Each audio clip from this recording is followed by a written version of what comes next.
tous les classiques qui étaient Adam Smith, David Ricardo, Karl Marx, John Stuart Mill, Malthus plus ou moins, tous les classiques de la création de la pensée économique intégraient une pensée sociale. C'était plus des philosophes sociaux que des économistes purs, comme on dirait aujourd'hui.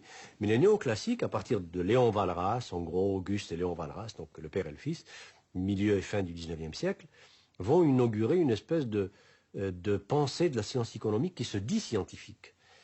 Alors, se disant scientifique, elle se dispense de toute pensée morale ou philosophique.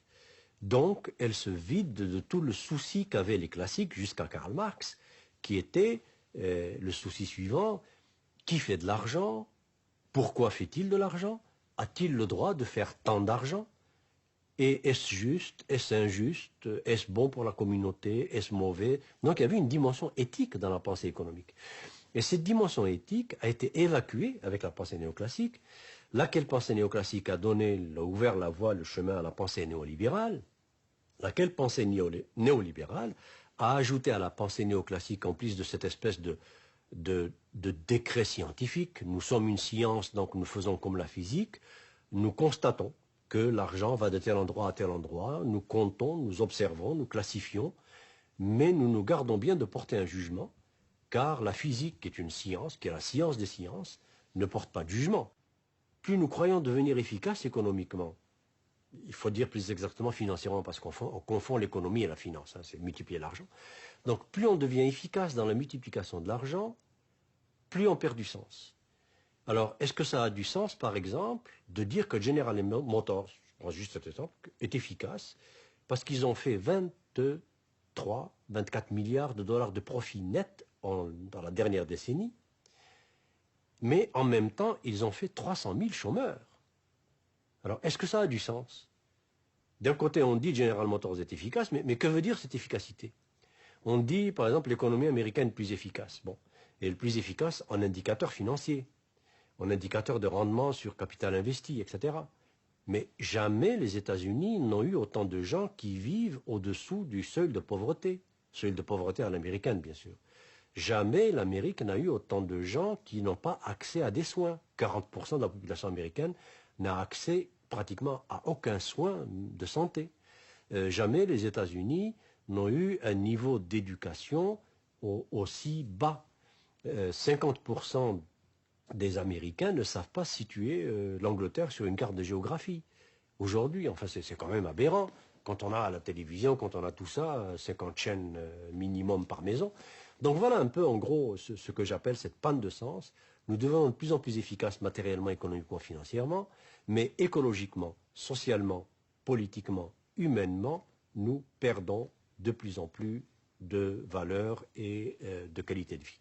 Voilà cette panne de sens. On ne sait pas en parler parce qu'il faut sortir complètement du discours économique dominant pour pouvoir commencer à mettre du sens. Autrement dit, il faut reformuler le problème depuis zéro. Or, le reformuler depuis zéro, il faut partir depuis Aristote. Aristote déjà avait dit, attention, ne confondez pas l'économique, qui vient de l'oikos nomia, la maison et la norme de conduite de la maison et de la communauté, avec la crématistique et créma athos, l'accumulation de l'argent. Alors ça nous amène à la question de l'éducation. En éducation aujourd'hui, jusqu'à quel point enseigne-t-on Aristote? Qui connaît Aristote? Qui lit Aristote? Alors si je dis Aristote, je peux en dire autant de Victor Hugo, de Jean-Paul Sartre, d'Archimède, etc., etc. Bon, passons. Alors, aujourd'hui, on dit paradoxalement que nous sommes dans l'économie du savoir et de la connaissance, mais on n'a jamais aussi peu éduqué, aussi peu enseigné. Mais en même temps, on n'a jamais mis aussi d'emphase sur les institutions dites de formation et d'éducation. Mais je m'explique où est le paradoxe, où est le non-sens.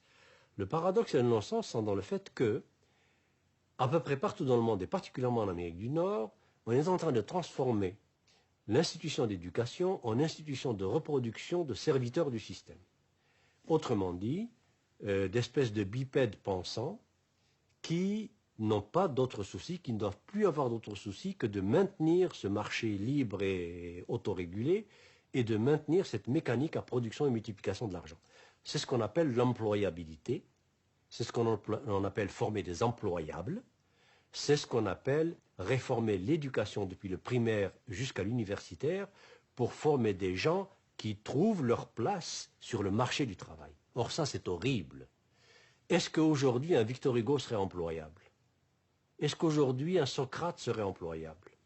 Est-ce qu'aujourd'hui un Paul Verlaine, un Rimbaud serait employable? Non.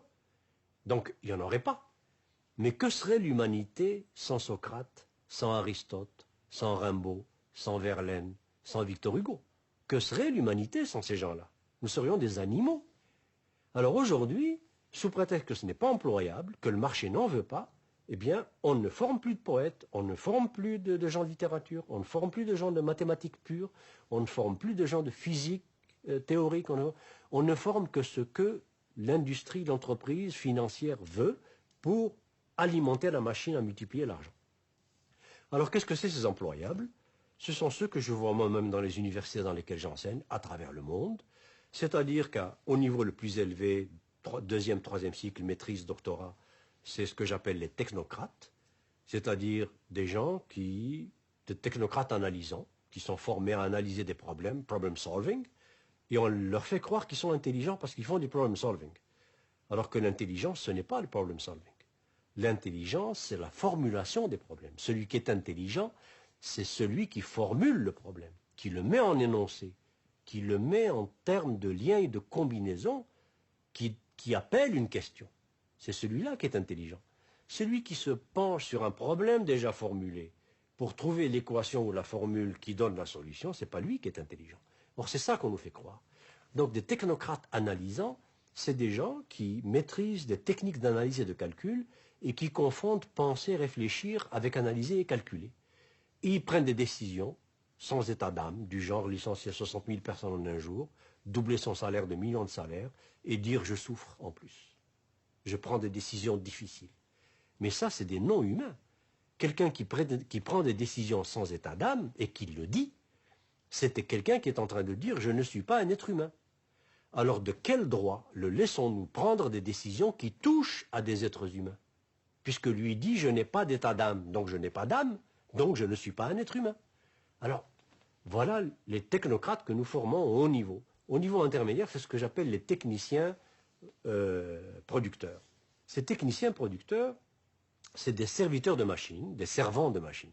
Depuis l'ordinateur jusqu'à la machine numérique qui débite des pièces de plastique ou d'acier ou d'aluminium. Eh bien, ces gens-là sont là pour faire en sorte que cette mécanique automatisée de production ne tombe jamais en panne. Et tout ce qu'on leur demande comme connaissance, c'est la logique de la machine ou de la série de machines dont ils ont la garde. C'est tout. Et encore plus, on leur demande simplement d'être capables de comprendre ce que la machine demande. Alors ce n'est même plus eux qui dominent la machine ou qui ont une espèce de supériorité humaine, de supplément d'âme ou de connaissance ou de sens par rapport à la machine. C'est l'inverse, c'est la machine qui dit si tu es assez intelligent, voilà où la puce qui cloche, voilà l'endroit où il faut changer la carte, voilà, etc. Et puis s'il n'est pas assez rapide pour faire ça, il n'est pas bon. Alors, et au niveau inférieur, qu'est-ce qu'on forme? Ben, on ne forme plus. 45% de la main-d'œuvre des multinationales américaines en particulier sont analphabètes totaux. Et les multinationales ne veulent pas changer ça. Elles ne veulent pas qu'on leur forme le moindrement ces gens analphabètes, parce que s'ils ne sont plus analphabètes, ils vont se mettre à poser des questions. S'ils se mettent à lire des journaux, des analyses ils vont se mettre à poser des questions. Ils vont se mettre à se syndiquer, ils vont se mettre à réfléchir. Donc, surtout pas. Alors, nous avons aujourd'hui, particulièrement en Amérique du Nord et aux États-Unis encore plus, des diplômés du primaire et du secondaire qui sont à peu près dans une proportion qui est assez hallucinante, qui atteint chez nous en tout cas 1 sur 4 au Québec, et aux États-Unis, si on regardait les vrais chiffres, je suis sûr qu'on approcherait de la même proportion, sinon plus, qui sont diplômés et qui sont analphabètes, qui savent à peu près ni lire ni écrire, mais ils ont un diplôme. Et ce diplôme primaire ou même secondaire, ils l'ont obtenu par l'ancienneté, tout simplement par la présence et par l'âge. Et ça arrange le système. Parce que quand vous avez des opérateurs à la base qui sont des bipèdes quasi décérébrés, c'est-à-dire à qui on n'a même pas appris à penser, parce que pour apprendre à penser, il faut apprendre à lire. Et il faut lire. Si je veux apprendre à penser, il faut que je lise Victor Hugo. Il faut que je lise des poèmes, il faut que je lise des philosophes, il faut que je lise, c'est ça qui m'apprend à penser, des écrivains. Je ne peux pas penser sans me mettre des mots et des façons de manipuler ces mots dans ma tête. Alors si je n'ai pas ça, je ne peux pas penser. Donc, je peux devenir un excellent reproducteur du système qui ne pense pas et qui défend le système. Alors vous avez maintenant des ouvriers qui disent, et ça m'est arrivé, quand je vais dans des situations graves où il y a des fermetures, des mises à pied, etc., et puis je pose la question à des ouvriers, mais qu'est-ce que vous en pensez? Très souvent, ils me disent, ben, c'est la loi du marché, c'est la compétitivité, il faut qu'on soit plus compétitif que les Japonais, sinon ils deviennent les défenseurs du système qui est en train de les broyer.